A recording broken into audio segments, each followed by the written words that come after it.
Hello and welcome to another episode of 2 Minutes with Tim here on Heavenward Thinking. Today we're looking at Matthew chapter 10 verses 37 through 39. So I'll read it and we'll get right into this week's challenge.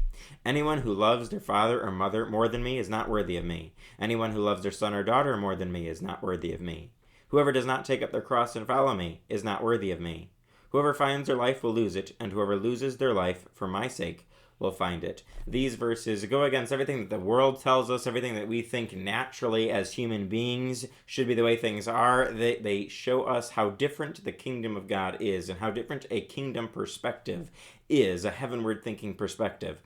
We see that Jesus makes it clear that we have to love him and follow him over everything and anyone else in our lives. We can't let other people get in the way of us following Jesus. We can't let the things of this world, the things we have, get in the way. We can't let the pursuit of our own life get in the way of following Jesus. We have to be willing to give up our lives, give up the things in our lives, even be willing to give up people in our lives, if so called by God. We have to be willing to give all of that up to follow Jesus. He has to be the only priority in our lives. We can't have this list of priorities and go, well, Jesus is a little bit above my mom and dad or my son and daughter or my own life. Nope, Jesus has to be your top priority, my top priority, and we have to pursue him above everything else and let nothing else come even slightly close to his position in our lives. We have to be willing to give it all up to follow him. He calls us to something different, to something challenging and hard. Often in Christianity, we like to tell people that if they just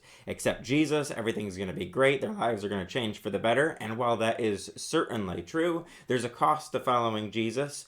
Are we willing to sacrifice things for what Jesus is offering us? He offers us great and better things than anything else this world could offer, but we have to be willing to leave behind the things of this world to pursue the heavenward things of Christ. That's my challenge for you this week, and I hope you'll join us next time for another episode of 2 Minutes with Tim here on Heavenward Thinking.